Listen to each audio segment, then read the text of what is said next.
विधिमंडळाचं हिवाळी अधिवेशन शेवटच्या टप्प्यात आलं आणि मराठा आरक्षणावरच्या भाषणानंतर मुख्यमंत्री एकनाथ शिंदेंच्या उत्तराची वेळ आली.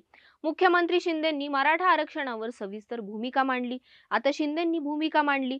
त्यांच्या पाठोपाठ मनोज जरांगे पाटलांनीही त्यांची भूमिका स्पष्ट केली आणि सरकारला थेट निर्वाणीचा इशारा दिला. एखाद्या महिलेकडे कुणबी जात प्रमाणपत्र असेल तर त्या आईच्या मुलाला कुणबी प्रमाणपत्रच देण्यात यावं, अशी मागणी जरांगेंनी शिंदेंच्या उत्तराच्या काही वेळ आधीच केली.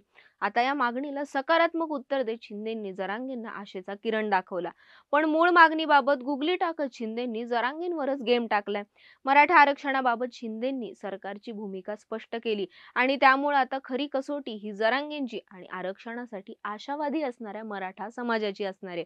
नमस्कार, मी भाग्यश्री आणि टीओडी मराठीमध्ये तुमचं स्वागत. मनोज जरांगे पाटलांनी आंदोलनाला सुरुवात केली तेव्हा त्यांची मागणी ही मराठवाड्यापुरती मर्यादित होती.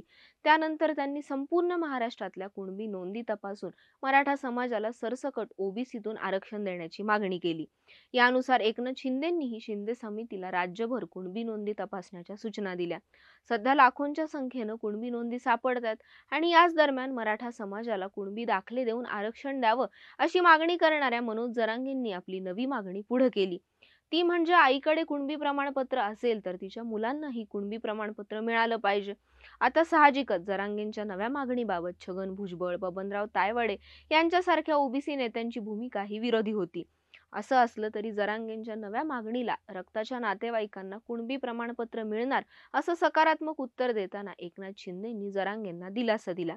पण 24 डिसेंबर पर्यंत मराठा समाजाला सरसकट कुणबी प्रमाणपत्र देऊन ओबीसीतून आरक्षण ही जरांगेंची मागणी आहे. आता यावरही एकनाथ शिंदेंनी उत्तर दिलं.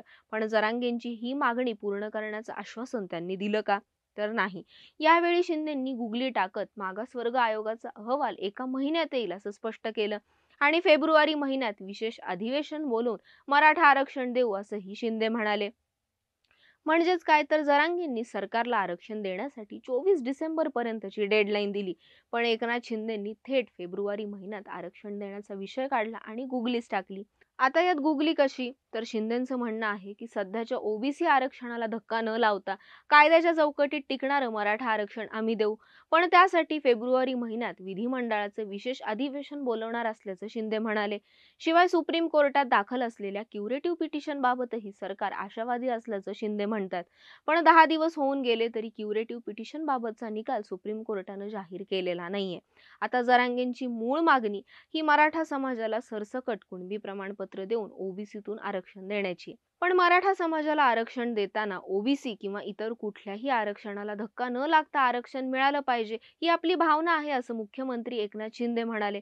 म्हणजेच ओबीसीतून आरक्षणाची मागणी देणं शक्य नसल्याचं शिंदेंनी कुठंतरी स्पष्ट केलं. पण यात शिंदेंनी गुगली काय टाकली? तर आता लवकरच लोकसभा निवडणुकांचं बिगुल वाजणार आहे. त्यानुसार 15 फेब्रुवारीपासून आचारसंहिता लागू शकतात आणि असं झालं तर विशेष अधिवेशन घेणं सरकारला शक्य नाही. त्यानुसार शिंदेंनी फेब्रुवारीपर्यंतचा जो वेळ मागितला त्याला अर्थच उरत नाही.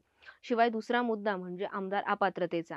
आमदार अपात्रता प्रकरणाचा निकाल 10 जानेवारीपर्यंत देण्याचे आदेश सुप्रीम कोर्टानं विधानसभा अध्यक्ष राहुल नार्वेकरांना दिलेत.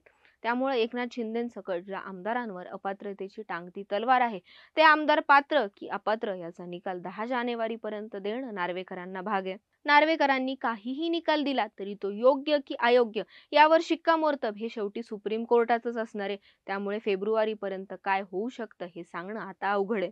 मराठ्यांचे 1967 सालाधीचे जे पुरावे आहेत, 54 लाख लोकांच्या नोंदी मिळाल्या आहेत त्याबाबतचा उल्लेख मुख्यमंत्र्यांनी केला. 54 लाख मराठ्यांच्या रक्ताच्या नातेवाईकांना कुणबी प्रमाणपत्र दिलं जाईल असंही मुख्यमंत्री म्हणाले. आता यानंतर आमचा मुख्यमंत्र्यांवर विश्वास असल्याचं जरांगे म्हणतात. पण सोबतच मागासवर्ग आयोगाचा अहवाल फेब्रुवारीत येणार की कधी येणार ते आम्हाला माहिती नाही. पण आम्ही 24 डिसेंबर पर्यंतचा वेळ सरकारकडून घेतलाय. वरचा अहवाल टिकणार की नाही ती मागणी आम्ही केलेली नाही. ते आरक्षण टिकणारं नाही कारण 50% पुढे आरक्षण जाईल. त्यामुळे मराठ्यांचा पुन्हा घात होईल. त्यापेक्षा 24 डिसेंबरच्या आत महाराष्ट्रातील सगळ्या मराठा समाजाला आरक्षण द्यावं. तुमची डेडलाईन आम्हाला मान्य नाही. तुम्ही ठरल्याप्रमाणे 24 डिसेंबर पर्यंत आरक्षण द्यावं याची आम्ही वाट बघतोय. तुम्ही आरक्षण नाही दिलं तर आंदोलन पुकारू अशी भूमिका ही जरांगेंनी घेतली आहे. जरांगेंच्या म्हणण्यानुसार सुप्रीम कोर्टात मराठा समाज मागास आहे हे सिद्ध करण्यासाठी मागासवर्गीय आयोगाचा अहवाल लागणार आहे. पण कुणबी प्रमाणपत्रासाठी अहवालाची आवश्यकता नाही तर आदेशाची. 1967च्या पूर्वी कुणबी नोंदी सापडल्या आहेत त्यांच्या नातेवाईकांना कुणबी प्रमाणपत्र द्यावं असा निर्णय झाल्याचं मुख्यमंत्री म्हणाले. कोणत्या नातेवाईकांना द्यावं याबाबत अट असेल तर ती तुम्ही स्पष्ट म्हणणं आवश्यक असेल. अट नाही तर आदेशाची आवश्यकता आहे. रक्ताचं नातं ग्राह्य दाखवलं नसेल तर कायदा पारित करावा लागेल. फेब्रुवारीपर्यंत आम्हाला वाट बघण्याची आवश्यकता नाही असं जरांगेंचं म्हणणं आहे. पण ओबीसी आरक्षणाला धक्का न लावता मराठा समाजाला आरक्षण देण्याची सरकारची भूमिका असल्याचं शिंदेंनी स्पष्ट केलं आणि त्यांच्याकडून आरक्षणाबाबत फेब्रुवारीची तारीख दिली. आता जरांगे मुख्यमंत्र्यांवर विश्वास असल्याचंही म्हणतात आणि 24 डिसेंबर नंतर आंदोलनाचा इशाराही देतात. पण शिंदेंच्या फेब्रुवारीच्या गुगलीमुळे जरांगेंसमोर मोठी कसोटी आहे. कारण मराठा समाजातल्या ज्या लोकांना आरक्षणाची खरंच गरज आहे ते मोठ्या प्रमाणात जरांगेंकडे आशेनं बघतायत. त्यामुळे आता जरांगेंना त्यांच्या बोलण्यावर ठाम राहणं गरजेचं आहे. जरी जरांगेंनी शिंदेंची फेब्रुवारी महिन्याची डेडलाईन स्वीकारली तरी तोपर्यंत राजकारणात काहीही होऊ शकतं. त्यामुळे या सगळ्यात मुख्यमंत्री एकनाथ शिंदेंनी फेब्रुवारी महिन्याची डेडलाईन मागत खरंच जरांगेंवरच गेम टाकलाय का? याबद्दल तुम्हाला काय वाटतं कमेंट करून सांगा आणि अशाच व्हिडिओसाठी टाइम्स ऑफ डेमोक्रेसीच्या यूट्यूब चॅनलला सबस्क्राईब करायला विसरू नका. Times of democracy TOD Marathi, लोकांकडून लोकांसाठी.